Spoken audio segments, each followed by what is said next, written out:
Well, you know what? I will just do a quick introduction while we wait for somebody. So thank you for having me. My name is Tuan Tran. Just to give you guys a little bit about myself, I've been in the business, I'm going on 12 years now. The reason I'm here, I was a buyer agent on a team, the real estate guys, Carlos Scanza and Jamie Purvis, for about 7-8 years. So that's where I cut my teeth. I run a small little team myself right now called Turnkey Realty. And Norm asked me to just tell you a little bit how I got introduced to Keller Williams, and I was brought here I'm a KW baby, who's always been here. The person who sponsored me, Florence Bortoluzzi, she is now retired. She's the only realtor I know that I've actually went to a retirement party for, based on the opportunities that you guys have here at Keller Williams with the profit share. So I think she's going to break $200,000 in profit share. And if you think it was really, really difficult, first of all, it wasn't. And the thing that we're going to talk about today is a lot about focus. You know, she was focused on it for about 6 years. I don't think she has a lot of people in her first downline. She has very key people. I think she has like 25, 30 people in her downline. So it doesn't take very long, and she did it within a matter of 5 or 6 years. And over the years, it just kind of branched out and went deep. Thanks, hey, Carolyn. So I want you guys to one of the things I want you guys to also take note of is not just the stuff about what we're learning about selling, but just some of the other opportunities that you guys have here. Like I said, I cut my teeth being a buyer agent, and I worked with a lot of buyers in a lot of different markets. One of my favorite things is in real estate is about the leverage and the opportunity that real estate has. So I'm also an investor as well, so I deal with a lot of investors. So if you have any investor questions with buyers and all that stuff, I'd be more than happy to answer. But really, I'm here for you. So tell me, what is it that, like, I do have a PowerPoint prepared, but really I want to kind of answer what questions, what would make this a great class for you? What are some of the things that you guys would like to know?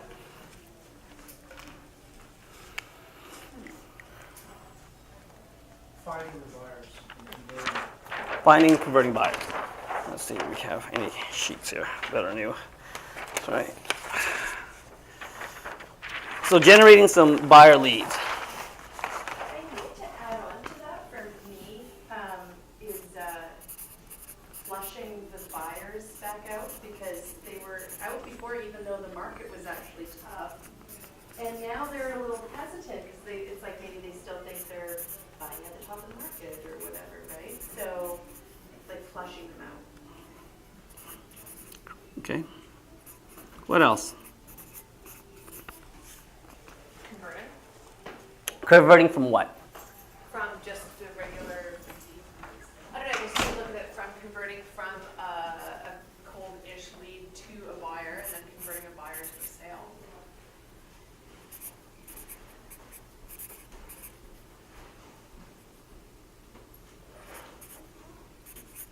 Okay, what else? How do you use social media?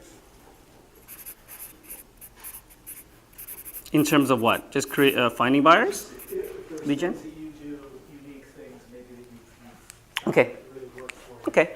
I'll be really real with you guys with what I do. I'm really simple. Like I said, I'm early in my career in terms of building a team. We do have some social media lead gen, but I'm pretty much old school. A lot of my business, I'll tell you, a lot of my business is a repeat and referral. Almost about 80% of my business is repeat and referral. Outside of that, where I get a lot of my new business is from a lot of open houses. We do some, and just, so, hey, no problem. A lot of circle prospecting when we have a listing, because, ultimately, it's still real estate for 30 years, the venue that the tools that we have are different. But it's ultimately the same thing. It's about communicating. It's a contact sport, right? So speaking to as many people and bringing value. So when I talk about real estate and working with buyers, I want you guys to understand, for me, what our job description is. Okay?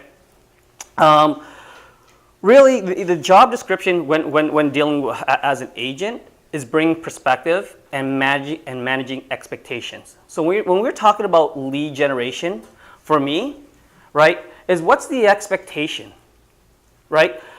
People out there, so what are you finding out there right now in the market? So we're having some challenges. What are some of the things that you're having challenges with in the market? with the buyers or with the sellers or clients in general? Hesitation. They are waiting for the market to be changed. So they have a certain perspective on something, right? Okay, so I'll break it down really easy, really simple for you. So you have three processes. Number one, get in front of as many people as you can. Doesn't matter which way. I'm not going to tell you that social media is the best way. I'm not going to tell you that door knocking is the best way, cold calling, going to parties, going into, just get in front of somebody. Okay? And do it in a way that you're going to do it consistently. I don't care. So, we go to Bold and they say 20 contacts a day. Well, there's a saying, and if you ever go to a seminar and you get these, whether it's a Tony Robbins seminar or something, and you guys get all excited. They say, you get people up there saying, I want to be a millionaire, right? You get those type of people, right? Well, before you become a millionaire, you got to become a 100,000-aire. Before you become a 100,000-aire, you got to become a 10,000-aire. Before you get that, you got to get out of debt. So one thing what I would like you guys to kind of focus on today, if from a lead generation perspective, and not being specific, but think of two questions. What is it that I like to do? Meaning, do I like to be in front of a computer? Do I like to talk to people? Do I like to, am I a face-to-face person? Okay? So to generate, do I want to target, am I better with strangers? Do I like more friends? Right? And just think about that. Think about what you like to do or what you would like to do. It's one of the two things. It's what you like to do or what you would like to do. And the reason I ask those two questions to get in front of people is because the most important thing about lead generation is consistency. That will be I was just having this conversation with Norm. Everything matters. So before you start lead generating with 20 contacts a day, have you done one a day? And who's that? And if it's that one, if it's a cold and you don't like doing colds, right? Well, do something that you like to do to start off to make sure that you're consistent with doing it. And then from there start to branch out. One of the analogies I always use is health and fitness, right? We always want to lose, we always have an extra 5 to 10 pounds to lose, don't we? Right? And you're like, man, I'm going to go out there, I'm going to lose that 5 or 10 pounds. And you're focusing on the end result, right? I'm going to go for a jog, and you get up, and that first jog you die, and you're like, oh, I'm not going to do this tomorrow, right? Instead of saying, hey, listen, I tried to jog, it was a bit too much, right? Instead of not jogging again, maybe what the thing is maybe I go for a walk. Maybe I go for instead of going if you don't like going outside, then maybe you go into if you don't like going to the gym, you go walk outside. If you don't want to walk outside, maybe every morning you do 10 marches.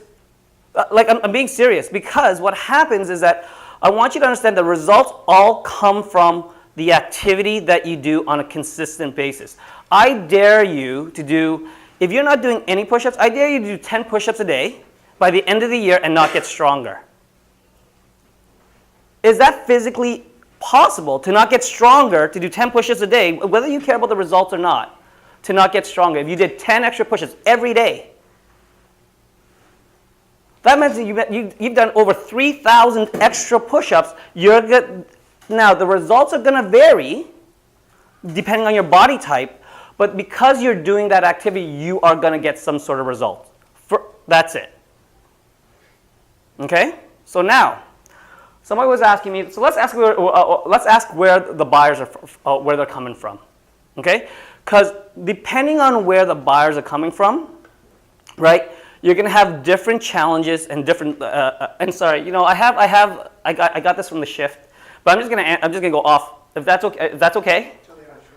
I can just go off script a little bit and just kind of tell you what I do because we got like an hour, and I want to save about 30 minutes at the end for you, okay, to answer any questions. But where are the buyers right now? Where do you think the buyers are? They're definitely going to open houses. Searching internet. They're definitely searching on the internet. Public sites, Where else? Maybe they don't know their buyers yet. maybe they don't know they're buyers yet.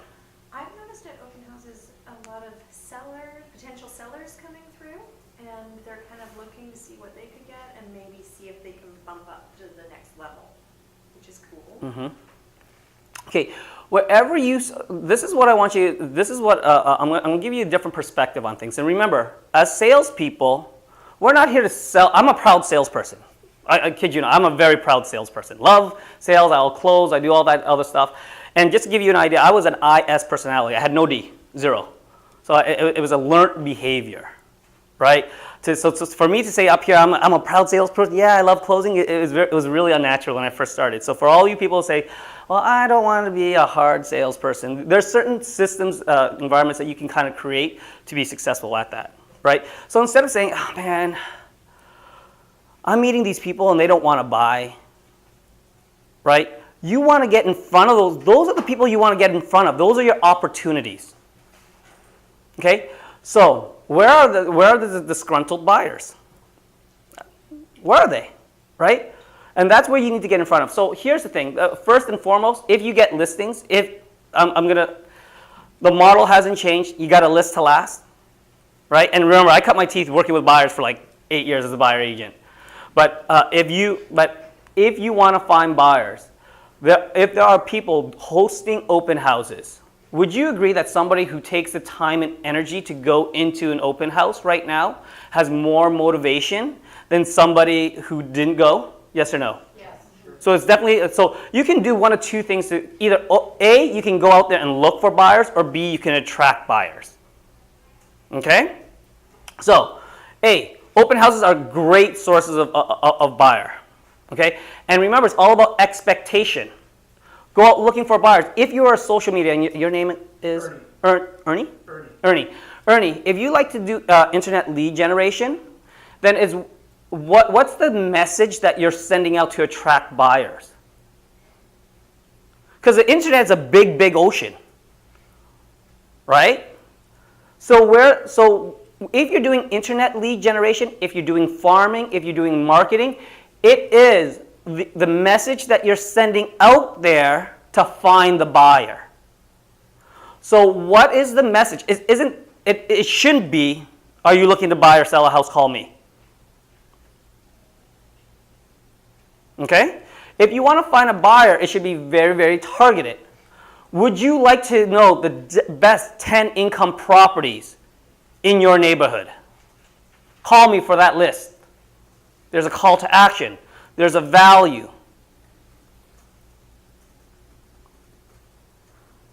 Okay? I'm just going to take one step back. So here's our job description. Number 1, get in front of people. Number 2, manage their expectation. Number 3, come up with a system to do top 2 consistently. That's it. Right? And how you manage their expectation is by bringing value. That's what value do you bring? That's your own unique value proposition. Is it neighborhood specific? Is it product specific? Right? Is it characteristic, something that you uniquely have yourself? Okay? So I'm a really simple person, right? I use the KISS principle because I'm pretty stupid. Keep it simple, stupid, right? So that I try to keep it very, very simple. So somebody once told me, if you want a better answer, ask a better question. So where do you want these people? First of all, if you are using internet lead generation, you must be more consistent than anybody else because they have the lowest conversion rate. Internet lead gen, you're going to get like a 1% conversion rate. If you're really working it. The best person, in our office, I have 2 agents that used to work it really, really well. One was Craig Sherwood, who, he was awesome at it. But, and the other one was Stephanie Nas in our office that does it. And she used to get 1,500 leads like a month. Okay? And both of them, when I talked to both of them, what they told me, it wasn't the leads. It was the sheer volume of follow-up that got them. So understand that if you're going to start, so here's my setting the expectation for you. If you're lead generating from an internet lead or something more of a cold forum, so you're sending out internet leads, you're doing a farming, you're doing something, door knocking, you're just cold calling an area. Understand that if you start that project, the timeline, you're going to be about 9 to 12 months out minimum to get that result. Okay? So if you want to do that, but you're going to hone your skill because you're going to be talking to a lot of people. Okay? And if you like talking to a lot of people, right, that you don't know, then that's where you want to get in front of. Right? But the message, in order to attract buyers, is what's the message that you're sending out? Are you so give me some value. What are some of the value propositions that you can think of right now in your specific neighborhood, in your specific business, that a message that you can send out right now? Expertise. Expertise in what? In your, like what you're doing, right? That you're a professional. So what does that mean? And I don't mean to pick on you. I'm going to be a little bit tougher on you than most, and because I want you guys to get one. If you are going to get, I want you to get out of at least one action activity out of this class. So an idea that you can implement within the next 24 hours to better your business. Okay, so watch this. I'm a good doctor. I'm an expert. At what? At what? Well, you know, if I said I'm an expert surgeon in cardiology, and you have a foot problem, do you want to see me? No. Right? But I can refer you. You can refer me. Right? What are you an expert at? What do you want to be an expert at? When working with a buyer. So here was my, I'll give you my UVP and it was a very general UVP when I was a buyer agent. Oh, the reason why people want to work with me is because I'm an investor. So you know what? There's two values to any home. There's the economic value and there's the lifestyle value. This is my own script. People work with me because as an investor, I look at everything from an investor's view first to make sure that you get the best value possible. Also being a buyer agent, I don't just focus in one area. My job is to make sure, because I work with a lot of different buyers in a lot of different areas, I can bring you certain alternatives that you wouldn't even think of. That was mine as a buyer agent. Right? What I love to do is build your wealth. So anybody who's looking to buy a house, I was trying to turn into an investor. Anybody. You were a condo buyer, you end up buying a duplex. You're like, how did you do that? So I'm going to get to that. But let's just talk about that lead generation right now. So what is some of the messages? So lead generation is easy. I'm not going to talk about anything there's nothing new I'm going to talk about. What I'm going to do is just try to ask you a few questions to give you a different perspective on things. Okay? So specifically, top 10 list. If you have listings or you have a mega team in your office, you have some great, fabulous agents in your office. Some sitting in this room, right? Don't you guys get notifications of exclusives? Right? And if you don't, speak to the top agents that get all the listings. One of the things is having pocket listings. Right? Can you leverage the people beside you? Leverage your office. Hey, would you like to know the top 5 off-market properties right now?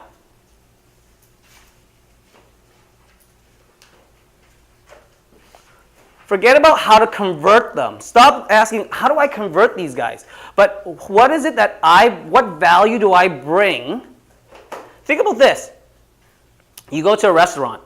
Guy says, hey, we're having a special. It's really, really good. I want you should order this. Compared to, here's our regular menu, but you know what I recommend, and everybody's been loving it recently, or my favorite is the salmon. It's the freshest of today. Which attracts you more? Is it the hard sale? right? So understand is the trick to conversion is offering enough value that you attract them. That's the trick to working with any client. Okay, and we're going to get more specific on what you can do to do it. So, pocket listings, top 10. In a hot market, one of the things I used to say was, hey, and this was my script at the open house. Okay, and my script was really simple in converting people. It was always, you know, hey Carolyn, thanks for coming into the open house. Have you been looking for a long time? Just started. Yeah, just started. What's your big? Have you seen anything good? Yeah, I saw something in the condo. Yeah. What's your biggest challenge right now? Looking. Oh, gosh. Well, the market's changing. I just sort of don't know if it's a good time to buy right now, or should I Oh, wait a few months? fantastic. If I could show you how to save time, energy, and money, and how to what the opportunity has in this market, would that be worth 30 minutes of your time? Sure. Okay. Give me any other objection that somebody would go into an open house with. I'm afraid that there's going to be too many people bidding on that property. Fantastic. And Mike, let me ask you a question. If I could show you how to purchase a property and not be in a bidding war, would that be 30 minutes? Would be worth 30 minutes of your time? Are you guys getting it? Give me another one. Anything. Prices have been falling, I'm gonna wait till they fall first. Fantastic. Irene, you know what? If I showed you where the best opportunity is right now to get the best value property, or show you what the market has to offer, would that be worth 30 minutes of your time? Well, but how do I know that that opportunity won't You drop know, further? you know what? What I want you to do is, wouldn't you agree that having knowledge is power? Yes. Okay, so you need to know where we're at before you know where you're going, right? Yeah. Okay, so let's figure out where you're at right now. And I say, you know what? I always say prescription before diagnosis is malpractice. So, you know what? Let's figure out where you are right now, and let's see if there is an opportunity.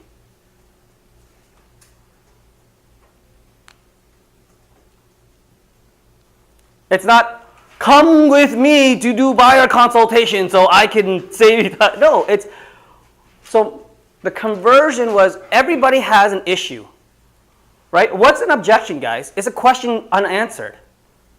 So when I run into, what everybody always said, I hate these buyers that they say the prices are gonna fall, and it's because that falls on you because you don't know how to handle them yet. You didn't know how to readjust their expectation to convert them. And today, so I'm still getting, are you guys seeing this right now? Okay, so from here, lead generation, number one is figure out what you like to do, get in front of those people, and then figure out what is the message that you're sending out. So if you're door knocking, right? Can you not door knock somebody else listing? Sure. Right? It's not my listing. Ring, ring, knock, knock. Thank you for answering the door. I just want to let you know that there was a house that sold down the street right now. Right?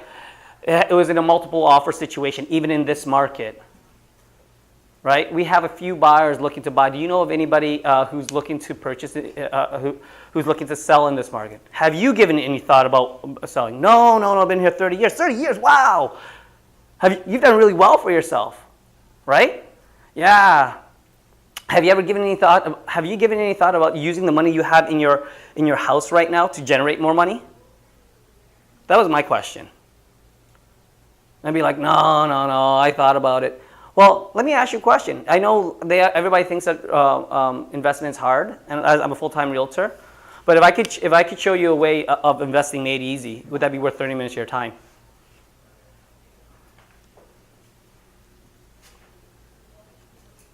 Once again, it's a value that you give, and would that be worth 30 minutes? That's, you guys can see, it's whatever the problem is, reverse it, is it worth it? If they say no, you don't want to work with them because I'm crazy. And then if they say yes, you call Tuan and Yeah, I'm ready, it worked. Try that right now. If you walk with anything, that's a great script, everybody. It's a great script. Whatever their problem is, to get them into the office, And then can we talk about it right now? Sorry, I don't have that much time right now, and I want to be fully prepared for you. Right? Does morning or does weekend, you guys know this, does weekdays or weekends work best? I have X amount of time. Now, if you don't time block, which I know majority of us don't, start doing it. I would challenge you to do one thing. In your calendar, once a week, put in, whether you have an appointment or not, put in a time block to fill that appointment with either a buyer consult or a listing consult. That's a challenge. Trust me, it will work. You will fill it. And then you're going to think, why didn't I do this earlier? You don't know why it happens, it just does. Okay? So from a buyer generation, buyer leads, I know I was more general, but I'm going to, where are some, so if you're out there casting a wide net, it's about the message. Now, how do you attract buyers?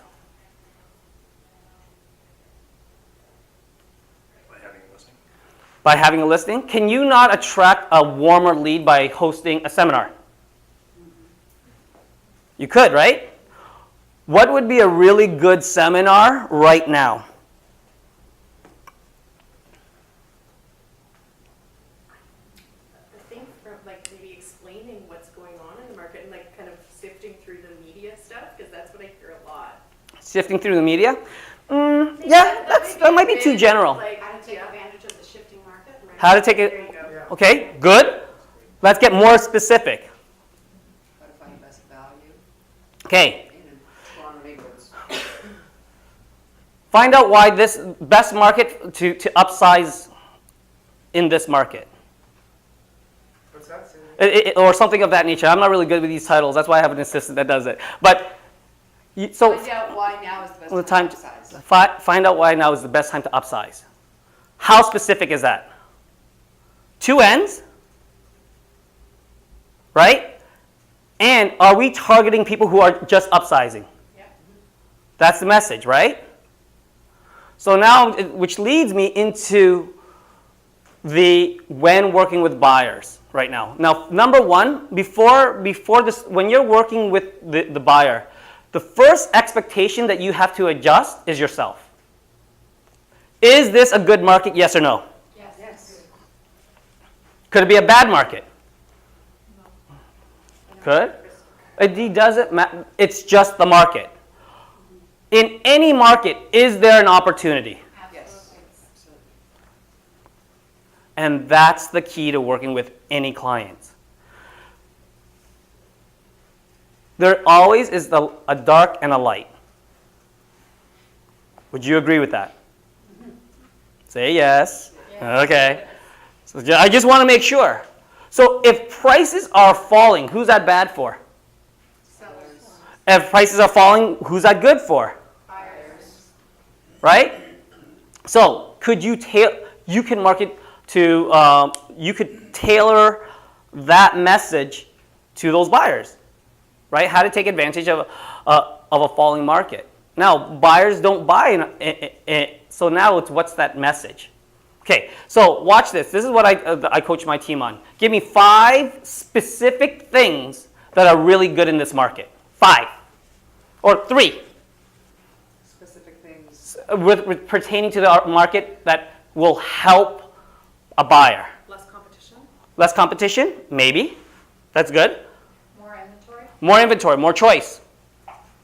Things are on the market a little longer. So do we have to go no more multiple offers or less multiple offers? Ability to put conditional offers in. Put in conditional offers.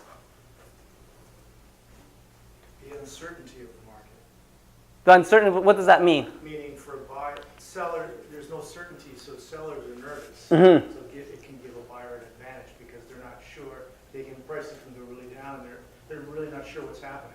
Okay. Less offer hold updates. Excuse me? Less offer hold updates. Let's offer, hold, what else?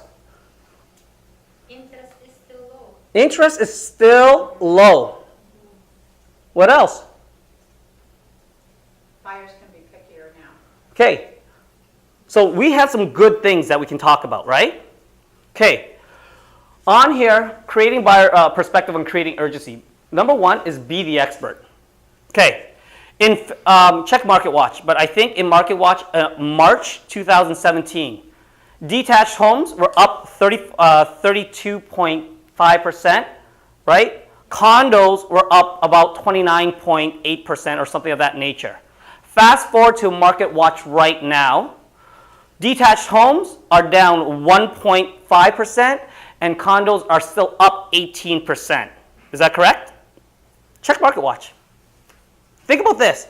So the average home, detached home, I'm just going to give you an example.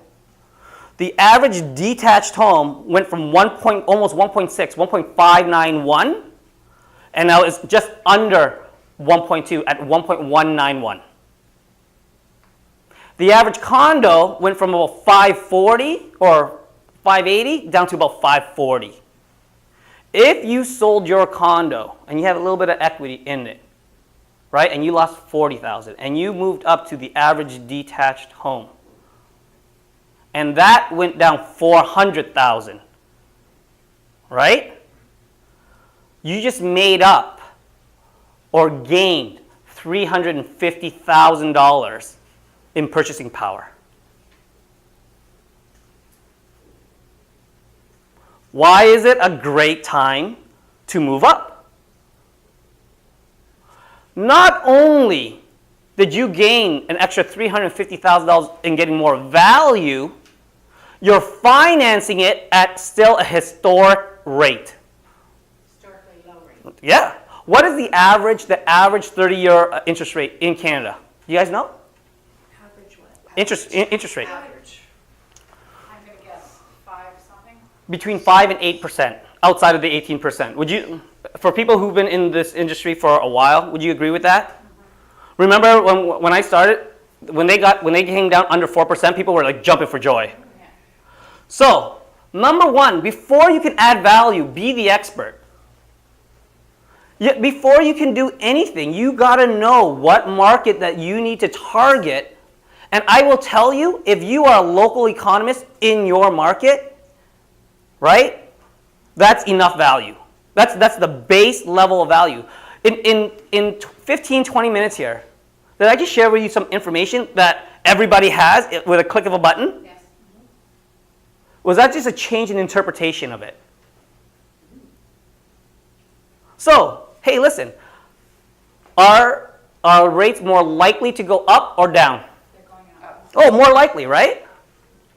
So wait, are you telling me, and this is not my words, these are your words, that I can be in a market where right now I know I have more choice, 65% more inventory year over year.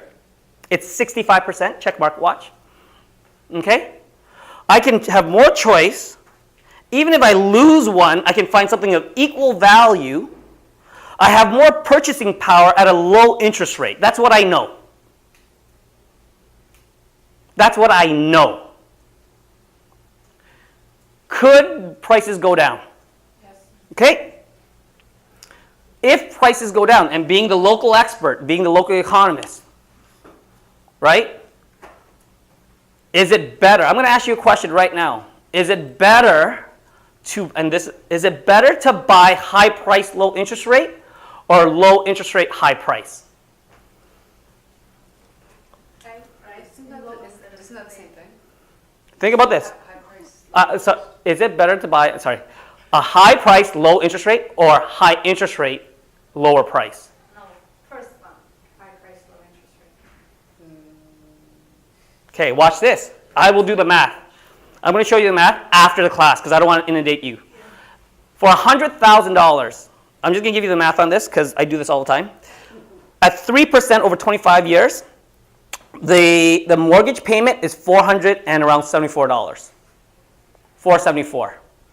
At $100,000 at 3%. If interest rates went up to 4%, prices would have to come down to $90,000. So it's a lower price, higher interest rate, and it's about $475. So basically the same payments. So a 1% increase, you have 10% less, prices have to fall down about 10% to have the same monthly purchasing power, right? So you say it's the same. Not true. You get 28% or 27% more equity in that $474 that you pay that goes into equity. So hold on, prices may fall. We know that interest rates are going to go up. So Carolyn, listen, I absolutely, I don't know if prices are going to fall, right? Yeah. But what I know is that we had historic low interest rates, and if they do fall, do you know why that might be? Well, if they fall, it's probably because interest rates. Well, something's going to happen in the market, right? Right, And could it be like higher interest rates? more than likely. Or could it be something like a stress test that's going to affect the market right now? Yes. Okay. Or something that because we don't know what's going to happen, right? How would you feel if we can? How would you feel right now if we can get this? If things went the opposite way, right? So So what you're saying is if the interest rates go up, I don't want to get too technical, but this is what you want to do if you are motivating any buyer right now. This is what I dare you to do. Put 5 good things right now that are good for buyers, right? Then on the opposite side, put all the uncertainty. Let's do it together. Put this five. No problem. So we already did. we did the positive. We said, number 1, historic low interest rates, yes? Yes. More inventory, More inventory. less competition. So with more inventory, it's less competition, and it's okay to lose out, Conditional offers. right? Negotiate. Right now, are the fundamentals still the same? Economic fundamentals, are they strong? Yes, we still have good jobs. That's why they can raise interest rates. Be the local economist. Are you guys getting it right now? So from here, instead of just going through all the lists, be the experts. Know the numbers in your market, know what's happening that's affecting your market, and know how that affects the buyer in your market, right? And then you go, hey, this is everything that we know that's good. Here's everything that we know that's not good. Ultimately, that's going to help facilitate the decision. Ultimately, the decision always comes down to one thing, and one thing only, is the person's individual motivation. How long can you, so when you are dealing with any client, before they ask you, prices could go down. You guys didn't go deep enough. No problem. Yeah, prices could go down. Can I ask you, Mr. and Mrs. Buyer, what is it that you're looking to achieve when buying a home? Well, I have a child. Oh. What grade are they in? Oh, it's a newborn. Oh. Newborn. So you're going to be thinking about school in about 3 years, right? Yeah. So if I could get you into a good school district now, right? And getting everything that you're looking for right now, would it be worth 30 minutes of your time? Because these are all the good things I know. And you may be right. The one thing I always say is never say no to a client. Give me an objection, any objection that you guys are dealing with. Prices may go down, absolutely. And what happens if it doesn't? Absolutely. Yeah, absolutely. You're right. And, give me any objection that you're dealing with right now. Any. I don't care if the agent committee, I don't care whatever it is. I don't have enough of a deposit. Fantastic. And wouldn't it be, that's no problem. And if I could show you where you sit right now to build a plan for you, right? Because people don't plan to fail, they fail to plan. Yeah. Would that be worth 30 minutes of your time? Jeez, I guess so. I have Okay. to talk about it. You don't have enough. I didn't say, because I don't know if you do or don't, but no problem. What else? I have some friends that work in the bank industry. I have some inside information that interest rates it's a very volatile situation. Prices are going to come down drastically. Fantastic. And would you like to see how that may affect that market and where the market sits right now, so that when it does change, we can have some metrics to get you in the market when it's the right time?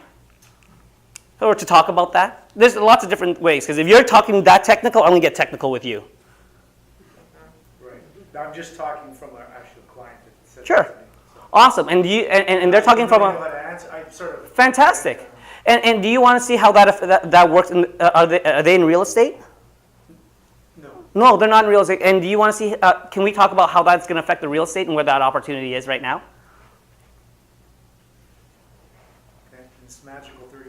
in this magical 30 minutes. All I'm trying to do is this, is the first thing about conversion. You guys all talk about conversion and creating buyer urgency and lead generating, right? The thing to conversion is getting face-to-face with them privately in your office. Is to build a rapport. Number one. Because if they're in your office, they are yours to lose. I'm going to use a dating analogy. If somebody said yes to a date, right? Was there something about you that they found attractive?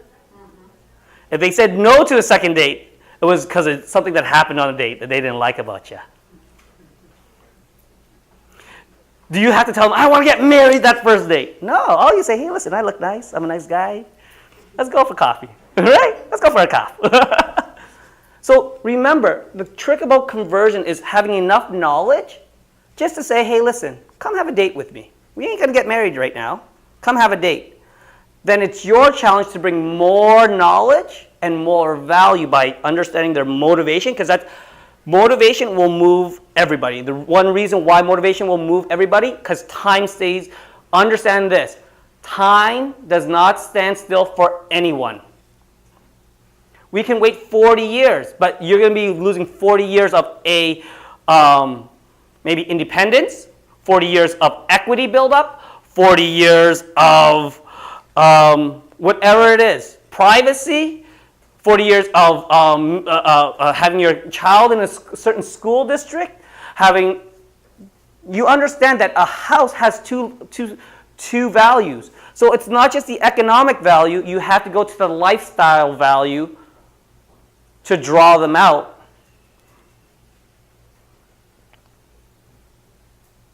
So what are some of the questions that and remember, it's not I'm not a good enough salesperson to sell you a house you don't want to buy. Okay? I'm not a good enough salesperson to sell you a house you don't want to buy or sell you out of.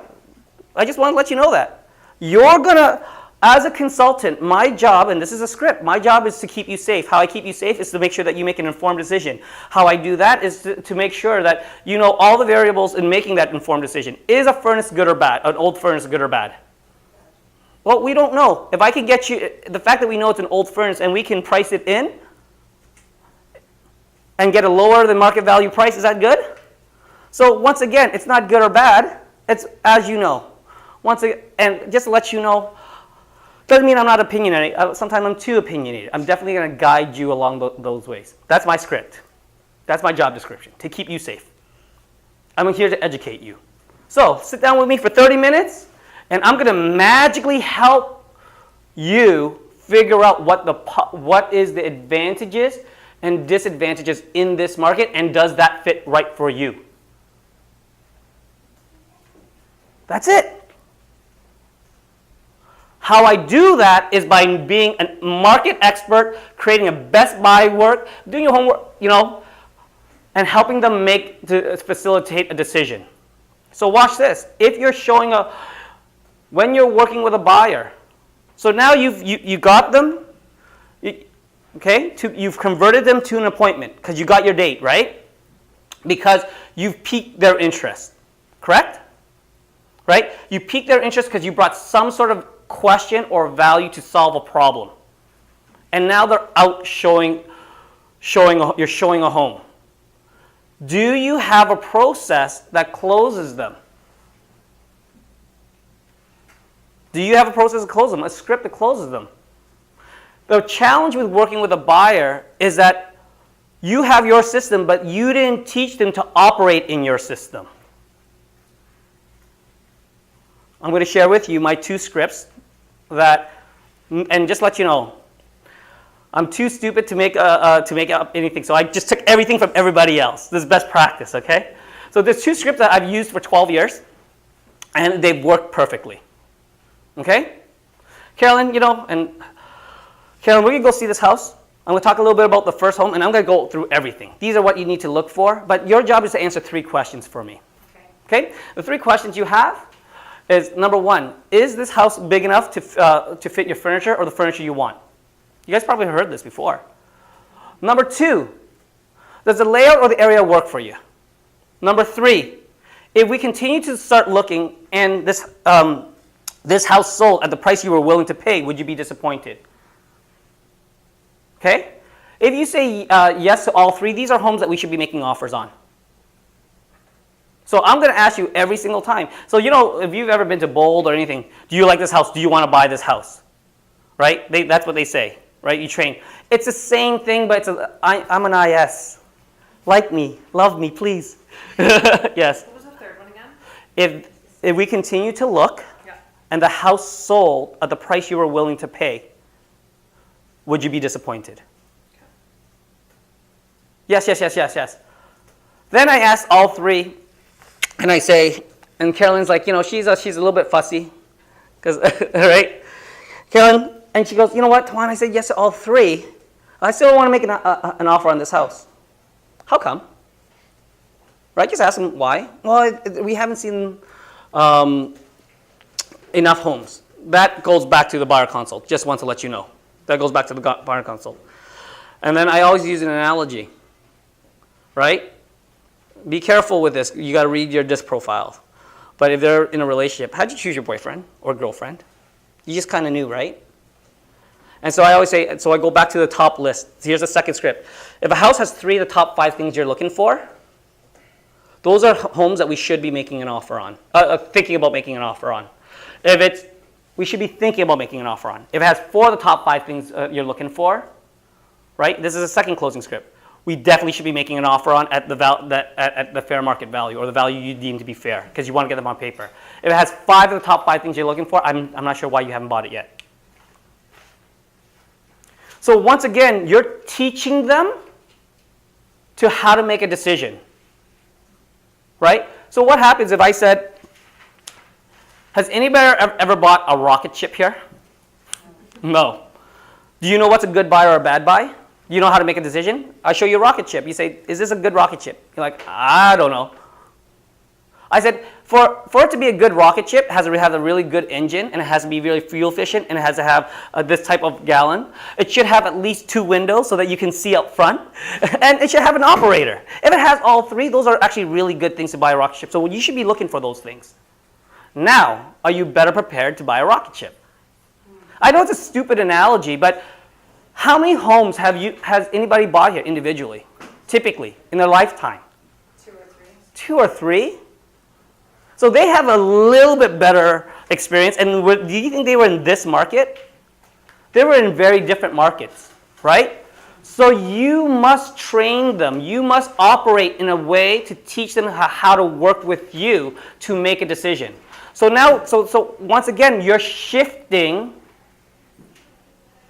their perspective on things. It's not if I like it or if I don't like it. It's I like it because of, you should like it because X, Y, Z. And this is how you make a decision. If you teach them on how to make a decision, right, you will get all the objections later on. Like up front. I love the objections. Love it, love it, love it, love it, love it, love it, love it. Why do I love the objections? Because it's getting me closer to a yes. If somebody's getting you objections, don't run away to it. Run right at it, because they want to make that. They want to make that purchase. You just haven't given them enough value to say, why should I make it? I'm scared. Well, what is it that you're scared of? And take away that fear. Real estate cycle. Let's talk about some of the fears. What are some of the fears that they have? Mortgage won't be approved. Mortgage won't be approved. That's why you seek a great mortgage specialist. And not all mortgage specialists are the same. Sorry, what's your name? Conrad. Conrad. What did you do before real estate sales? Nothing. Student. Do you believe that some students are better than other students? Okay. So you want to work with the best students, right? But in most jobs are salary jobs. You can ask them, hey, listen, what did you do? I was in sales. Would you believe that some salespeople are better than others? And most people got paid the same, right? When you work with me, I'm going to give you, just like in your job, I'm going to get you working with the best mortgage to get you the best pre-approval, to get you the best options. It's teaser, right?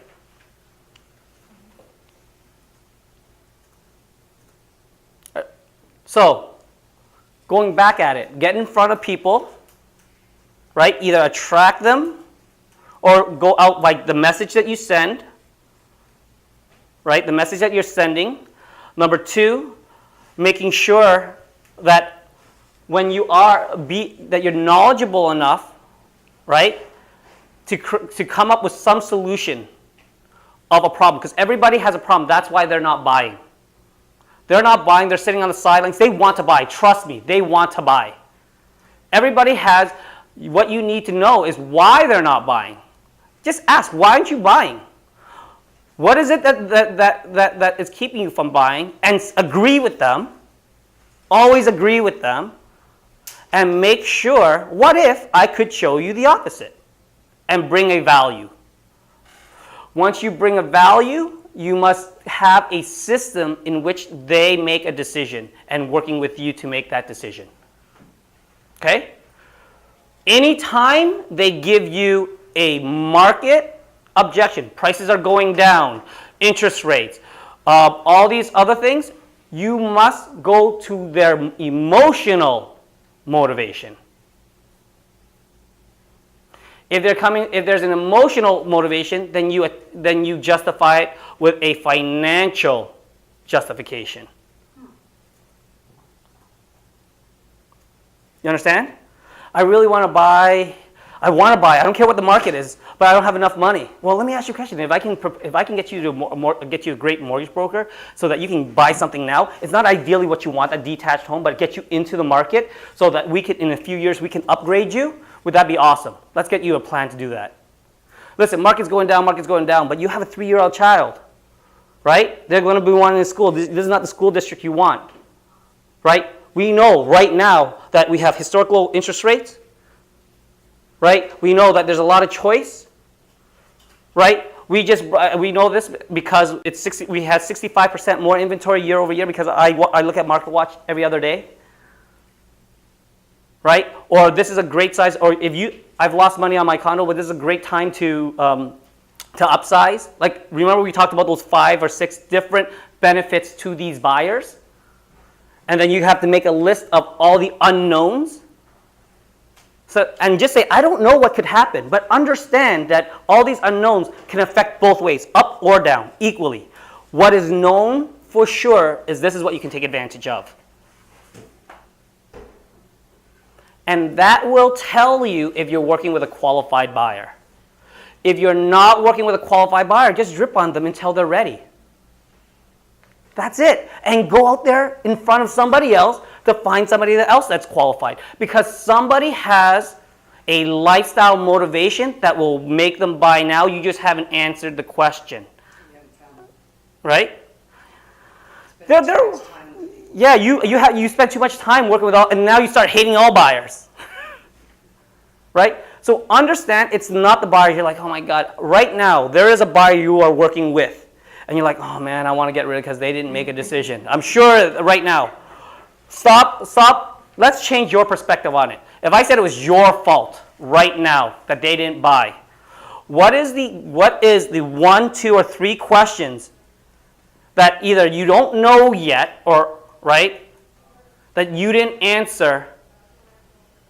Because you don't know, you say, why are they making this decision? Maybe you haven't asked the appropriate question. What's the question you should have been asking? Is it, hey, listen, we looked at all these homes, and you didn't make a decision. Why? Just wondering. It has nothing to do with the financial, I can tell you, because you're qualified. Is there something else that's bothering you? Maybe I'll tell you, maybe they're having relationship problems. Maybe. Happens. I just recently sold a home, right? They were getting married. They kept it as a rental property for 1 year. They got married. 3 weeks later, I had to put it up for lease because, they had relationship problems. Maybe they thought all they could afford was a condo, and now they found out they're pregnant. Right? Maybe the money that they were going to get, they're uncertain of. You have to get back into those. There's a question that you did not ask to get to their motivation. And if you didn't ask it, you definitely can't answer it. If you didn't answer it, that falls on you because you didn't dig deep enough. You were just looking superficially. when you were working with them. Okay? Last but not least, make sure, this is a totally different class. I'm going to go 5 more minutes, and I'm going to spend the next half an hour just answering your questions, if that's okay. Okay? Make sure you have a great buyer consultation. Do not take somebody out for the second time, sometimes even for the first time, without a great buyer consultation. The consultation and everything you do in afterwards refers back to the consultation. When I was a buyer agent, now I know some people said, I showed 3 homes and I sold it. Mine was every single time I took them out, my goal was for them to make a buyer decision.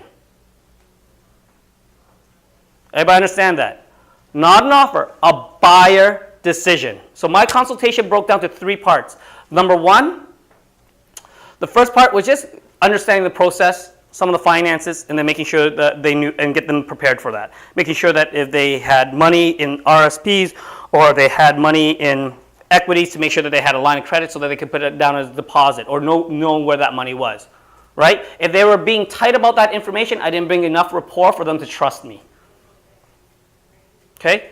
Number 2 was to educate them about the market and how we work in this market. And in my buyer consultation, I wish I brought it, and my apologies, I have a pie. And on the top of the pie it says you can only eat 2 pieces. Okay? And in that pie it goes location, property, budget. And underneath location it says school, transportation, niche markets, and closest to shopping. Under property, it was size, type, shape, condition. And under, and you can ask me afterwards. Don't worry, you don't have to all write it down. I'll email it to you. And in the budget was fixed or flexible. Then I would go into the script saying, hey, listen, I know we want to buy, we want to eat, everybody wants everything, right? Have their cake and eat it too. But even a person like, Bill Gates, right? If he wanted to buy the best property in Silicon Valley, most highest, newest, technologically, awesome property, could he buy it for $100,000? No, but what Bill Gates asked for is how much does it cost, right? If you're working with a certain budget and you're looking for a 3 or 4 bedroom home, where do I find it? If I want to buy in Toronto, I have a budget of X amount, what do I get there? Okay? So every time I took them out, I'd be like, hey, listen, because I've educated them on how we work and the questions that we asked for, hey, Tuan, I said, we don't like this house. Well, why not? You know what? It's missing a bedroom. Fantastic. Are you willing to go up $30,000 in budget? No, we can't. Okay. Well, do you want to move to Brampton? No. Okay. So this is what we got. Well, Tuan, isn't something else going to come up? Absolutely. When you buy your home, do you want your home to go up in value? Yes. Do you know how that works? Yes. Well, what happens in this market is the last home is comparable for this home. And as you can see, in an upward market, the last home sold for a little bit more and a little bit more and a little bit more. What's the chances of you getting this home at under market value? Would you sell this home? No. I rather disappoint you now than lie to you later on. And my professional opinion is we should be making an offer on this home. Is there anything else that you like? No. So this is it. Stick your neck out, everybody. Help them make a decision and give them guidance. How many people says, do you want to buy a home? No? And you guys leave it. Even though you know they should be buying this home. And you're like, I don't want to sell them on this home. I don't want to be the salesperson. Because if they make the wrong decision, they're going to blame me.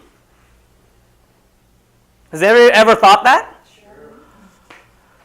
Man, go to a lawyer and ask for an opinion. Or is a lawyer going to come in there and says, here's all the strategies. Which one would you guys like?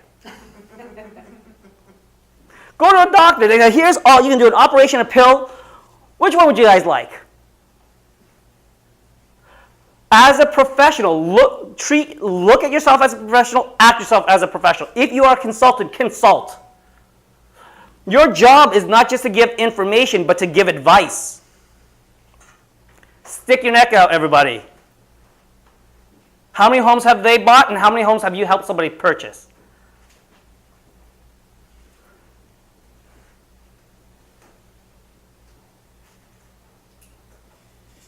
So hopefully that's okay. I went off the cuff a little bit.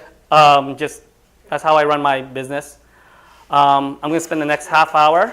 I'm gonna run, so I want to thank you very No much, problem, Tuan. Irene. That was awesome, guys. This is your chance. Buyer Pro and Team Building Pro. now. Yes. So he's here. Ask him the question. And like I said, Great question. and just to let you know, I deal with a lot of investors as well. So if you have any investment questions, please feel free to ask. But any questions? Any aha? So actually, I'm going to ask everybody one, and I'm going to start with Irene first because she's going to leave. My goal was to come. I want you guys to think of one action activity that you're going to take in the next 24 hours that's going to help improve. That's something that you got out of this class that you're going to implement, whether it's a script, a process, anything. Irene. I will tell you, I have a good one, and it's the 3 questions before you leave. Is it big enough? Is the layout right? And is the location right? And do you want to buy it? And then don't leave until you have an answer. Yep. Perfect. Thank you. Because we do that, and they say no, and we say, okay, it's not the right one, and we leave. Yes. And sometimes if we really, really feel strongly about it, we'll say, well, what I think is, but we probably don't do that enough. Mm-hmm. Right? Like it's only when you have that, oh man, you're going to be really sorry if you don't buy this house. Whereas you might have some other ones that may not be that burning one, yet it still might be the right one. Mhm. So don't leave the house until Thank you you. have an answer. Okay, thank you. I think I really like the pie chart idea. You can't always have all 3. Yep. Awesome. The time block to An appointment. find out find out now why it is a good time to whatever. Don't be afraid to stick your neck out. All right. The same one, I think that so many times I'm always scared to say to my clients, like, just really put it out there that they can't afford. Put it out there. Yeah. Next. So many. I think are you willing to go up to 30,000? Are you willing to go to Brampton? Like, then this is the best of what we've seen, and it's not getting cheaper, guys. Mm-hmm. It might, I guess, though. That's the problem right now. No, but if it is, hold on. Right? If it is going to get cheaper, why? Because interest rates are going up, but you're not going to be building up that equity. So let me ask you a question. What happens if there was a stress test and now you're affected? Right. Thank you. You were qualified for $1 million, now you qualify for 30,000. That's 30% less. Yeah, actually, this is a really good time then. Hmm. So that stress test is definitely coming. Right? When is the next time, hold on, watch this. When is the next time that 4 or 5 major things happen to cause a buyer market like we're in? And first of all, are we in a buyer's market? No. Do you know that we were in a balanced market and we just shifted back into a seller's market? Yep. We were at 5.5 months and now we're at 4.8 months. There was a house the other night someone told me that was 21 offers. Hold on. Just think about this. Guys, did the market go down? Did the market go down in price point? Yes. From spring. From spring, yes. Okay, hold on. I'm going to give you a different perspective. But not from last year. Hold on. Out of 22, we've been up in an up market in 22 years. Here's something for your sellers. Outside of the last 4 months, there's never been a better time to sell in 22 years. Different perspective, huh? Ma'am. Dig deep for motivation. I have to be better at that, for sure. Lady in blue in the back. Yes, if I can show you how to use the money that you have in your home to make you more money. Yeah. Buyer decision after every showing. After every showing. Probably 30 minutes appointment. Talk about 30 minutes appointment. Love 30 minutes appointment. I know you're. I like what you just, what that other girl said too about if you want another bedroom, it's going to cost you $100,000 more. If you want a better location, it's going to cost you Right. this much more. Say it, matter of fact. You're a professional. Just look at all the other professionals around you guys and you kind of go from there. Okay? thank you so much, guys. I'm going to stick around for another 15, 20 minutes, and you guys can, you know, ask if you guys want to ask. So you could send your buyer consultation. Yeah, I have a buyer's guide. It's a very simple one. Do you want to leave your card? Yeah, you know what? What I'm going to do is take down my email, okay? And we're in the process of updating it because my buyer guide is like 10 years old, and it's probably not updated. But so put down the right numbers. Take down my email. Take down this email, my email, and I'll get Mike. Just put consultation guide, and you'll get an email from Mike McDonald, who's my assistant, and he'll just send you a PDF of ours. It's Tuan, Tuan, Tran, Tran .kw. Oh yeah, sorry, no problem. I'll do it here, right here. So TUAN TRAN .kw at gmail.com. Okay. Just put down, please send me consultation guide. Yeah, we'll send it to you. It's not very, like I've told you, I'm not a very fancy person. I don't do a lot of like tech stuff. I just get in front of them and I talk to them. How's your day? Do you want to sell? Why do you want to sell? Why do you want to buy? What would make this the perfect process? Here's what's happening. Here's your situation. Here's what I advise you to do. Are you ready to do it? Okay. I'll be honest with you.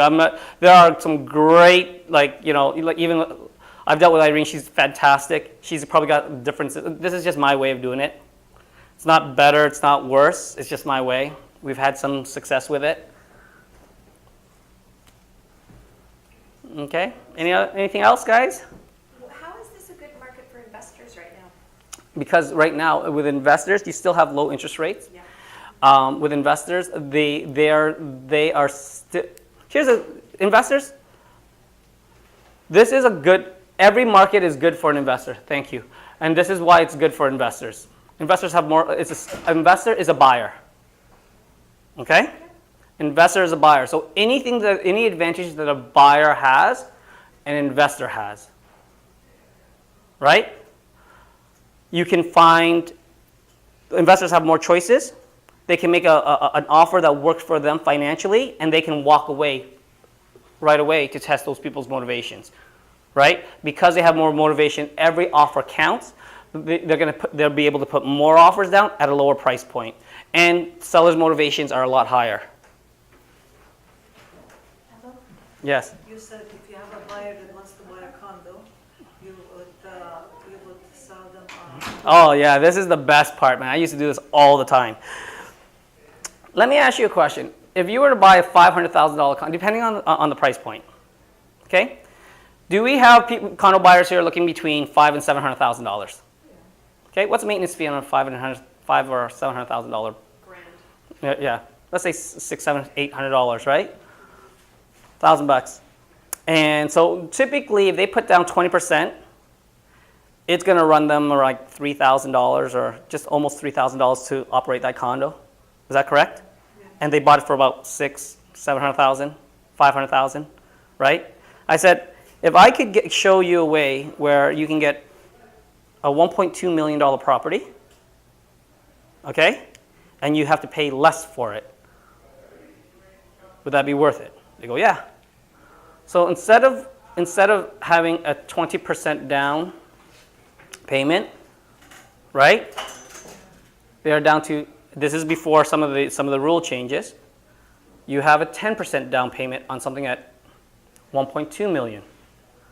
For every $400, we talked about this. For every $425, $450 in rent money, that finances $100,000 in a mortgage.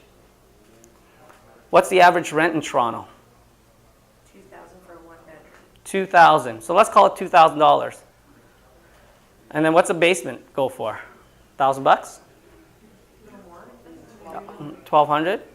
So now, because I'm conservative, let's go $3,000. Right? That's $700,000 in mortgage payment. If you offer internet to your Wi-Fi, is it tax deductible? Yes. If you have water, even though you're using more water, or hydro or whatever it is, that's also tax deductible.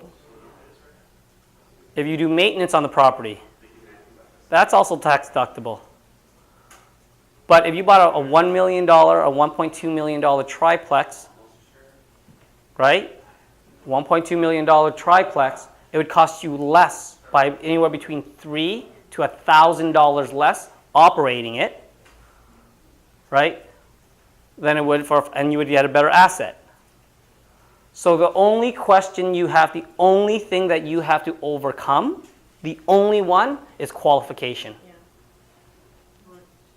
So I would get people to, if they're getting help, you don't think that parents would, they're getting help anyways. You guys know this.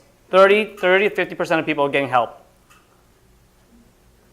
You know, I think it's that high. I think it's at least that. In Toronto market downtown, a lot of them are getting help. I would say it's more. I know. First buyers, right? I mean, Yeah. buyers, Because these are people buying condos, right? yeah. So, or anybody who's buying an investment property as a condo, they're just not refinancing enough, or they can qualify for more. Right? So being creative with it. Maybe it represents a lower down payment, or they have to qualify for more, or a lot of people have capped what they want to pay. There's a lot of people who can qualify for a lot more. They choose not to because they don't know what their options are. Right? I only want to buy $500,000. And you tell them, get them the most qualified at the maximum, and they don't. If I just got somebody to co-sign with you, parents are paid off, gave me money, and just co-signed it, and then after 2 or 3 years, you can take them off. Or do it as, or put it in a numbered company yet to be formed. Right? You have them, and then it's easier just to sell off the equity shares. You start, now you guys are thinking, oh, You have to educate yourself. are you an expert in that? And if you're not, become one. Because did you guys even know that that was an option? Now you do. Right? It's a lot, and I'll be honest with you, it's not a magic pill. It's a lot tougher now. Qualifications are a lot harder now, so it may not be as feasible as it was even 2 or 3 years ago, even 2 or 3 months ago, to be honest with you. But there is always a way. Get involved with lenders who do that. B lenders, C lenders, all that stuff. Does that make sense? Mm-hmm. And I will tell you, I had one of our big successes like last year when we were we had $100,000 a month, right? One investor bought 2 investment properties, sold their home, right? And if you want to get into a higher, instead of selling at a lower price point and doing an easier amount of work, get into investment properties. It's so easy, guys. It's not a lot to know. I know you think it is. It's not. It's accounting. There's not even multiplication in it. It's just addition and subtraction. Yes. Right? And if you want, I can come back and do another course on investments. But Yes, please. but Hell yeah. you know, and I do it a very basic way, really basic. So That's the best. right. The course makes it, but I just finished the commercial, and they do make, you know, it's like the ROI and this, and I'm just. Okay, if somebody says, I'm going to tell you here's if somebody says, what's the cap rate? You're probably not buying. Right? Can I ask you a question? And your name again? Mia. Mia, can I ask you a question? What's more important, the cap rate or the rate of return that you get on your money? Rate of return. Yeah, because where's your money sitting right now? Is it RSP? Is it a GIC? If I could, fantastic. If I can create some income for you so that you do have money, would that be worth 30 minutes of your time? Absolutely. Fantastic. Does weekdays or weekends work best for you? Okay. Always. Yeah, you're gonna make time for me, right? Yeah. And I think this course on investments would be very interesting for us. Yep. Where are you looking right now? You invest yourself. Yeah. It doesn't matter. Because and this goes into the investment, but here I'll give you the synopsis, and I operate from the Blue Book. Okay, everything I do. Carolyn's she's known me for a while, for years now. Have you been on KW for a while, right? I think I'm 8 years. 8 years. And I think from the very beginning, I kept on talking about the Blue Book for a long time, right? So that's the one thing. It's the Millionaire Real Estate Investor. And this is how I kind of operate. If you were, I'm going to give you a really just, I'm going to change your perspective on things. If you got something on sale for 10%, would you consider buying it? 20%. 30% off. 40%. 50%. 60%. 70%. 80%. No, you're paying me to buy it. Okay, watch this.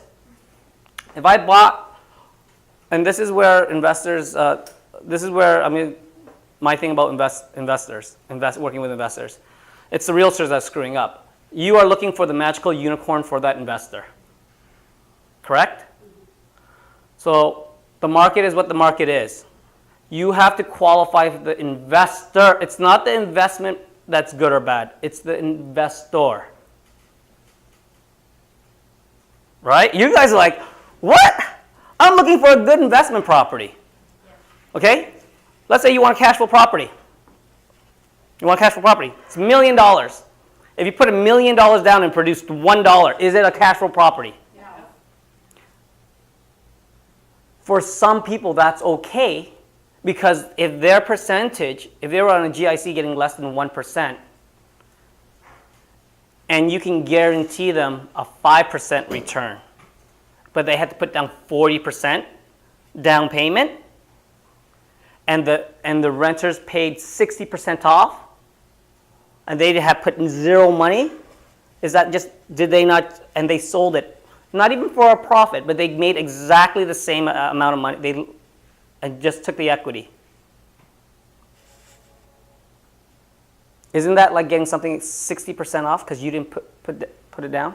You're losing me, but I know what you're saying. Watch this, and this is also, here's why this is a market. There's no market that's better than to buy, because if you're renting, what type of, how much equity do you build up? Zero. Even if you buy at the height of the market, after 25 years, what's your rent rate? Nothing, because you don't have a mortgage anymore. The worst case scenario, you bought the height of the market, after 25 years, you no longer have, you don't have rent. You're just lowering your rent rate. You like that one? Here's a good, what if people say, oh, I could definitely do better investments than real estate? Fantastic. What are you doing right now? High risk RSPs. Okay, and what's your rate of return? 11%. Okay, so if I can show you a way to get the same amount of risk and to get more return, would that be worth 30 minutes of your time? Yeah. Did you realize that if you put down if you had a cash flow neutral property, cash flow neutral. I'm going to it's real easy. Cash flow, if you put down 20% down, and that property cash flow neutral, the equity buildup, the rate of return of that equity buildup is anywhere between 8 and 11%. Hold on. And every 1% increase in appreciation would represent a 5% return for you. Anybody who bought a condo, even in this market last year, 5 times 18 is what? A lot, right? And your safe money is between 7 and 11%. Well, you say, well, the market has to go up and down.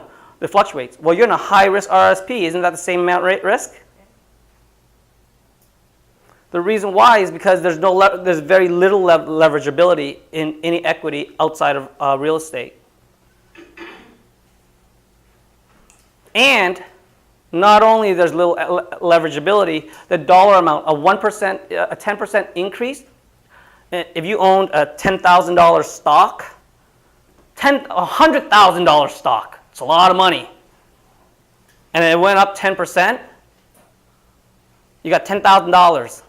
You bought $1 million property, you went up 1%, same 10,000.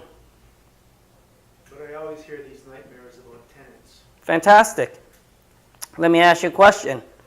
And I also hear nightmares about companies going bankrupt. Nortel. Yeah. Right? But with that said, if I told you, if I can mitigate some of that risk to a professional, right? Would you be interested? Not get rid of it, but mitigate it. Can I introduce you to a couple of great property managers that I use personally? Do you recommend investment in commercial much? Yeah, I do. Commercial, everything. Here's as simple as it gets. Green is better than red. Being in the black is better than being in the red, okay? So if you can find something and create it, to make sure it's in the black, you're okay. Any asset. I'm trying, like, I have a lady who just sold the house, and she wants to rent instead of, and the kids want her to rent instead of, and talk to the financial advisor. Fantastic.